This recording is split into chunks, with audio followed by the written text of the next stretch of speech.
experts, and at that point, we determined it was time for him to go and seek some help. Now, whether It's in my drawer, and then shut my door. which would have perhaps resulted in the removal of this weapon, which was purchased prior to that mental health incident and was purchased legally, as we've reported earlier today. Those will all be questions that will be answered in the coming days.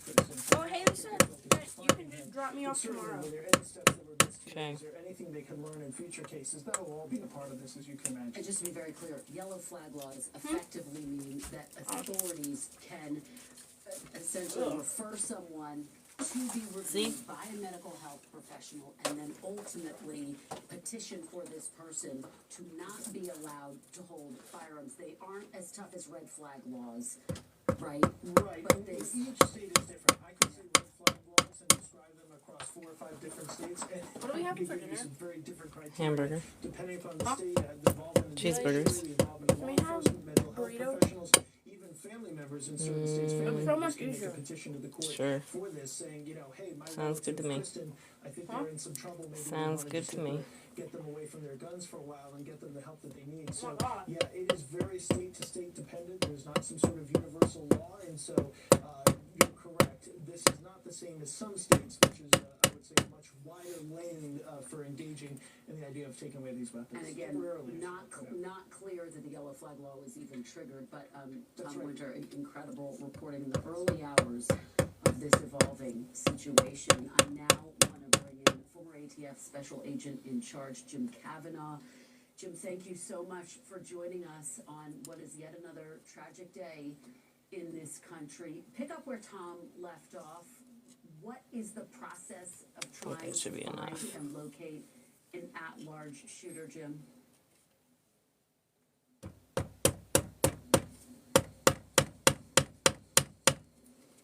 Jim, search of wooded areas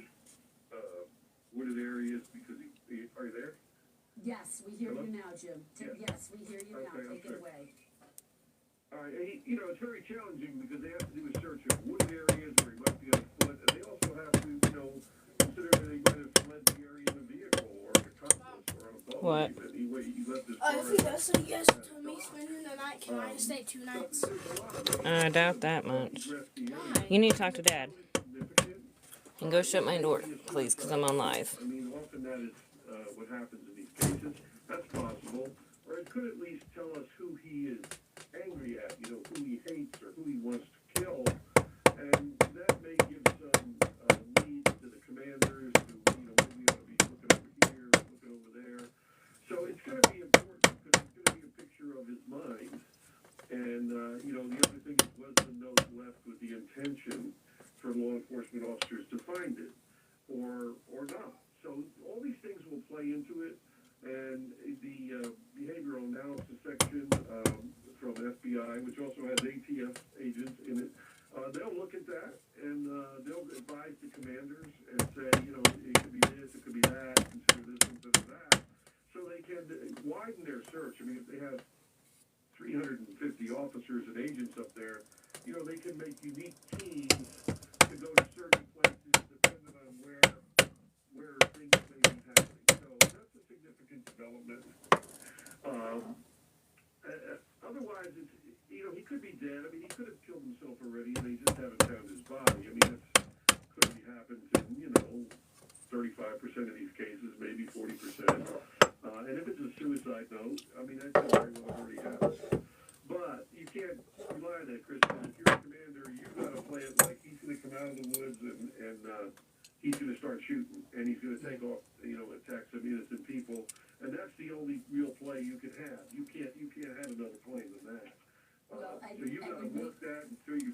Yeah. Jim, follow up on that point. Just how dangerous is this search for law enforcement officials, given that if he is still alive? It's very dangerous because you see the rifle, he's configured it with a scope. And so what he can is he can fire long distance. He's a firearms instructor. So he's trained. So he can barricade in the woods or in a cabin or even if he's stopped in a vehicle. And with that scope, I mean, he can take a long shot and kill an agent or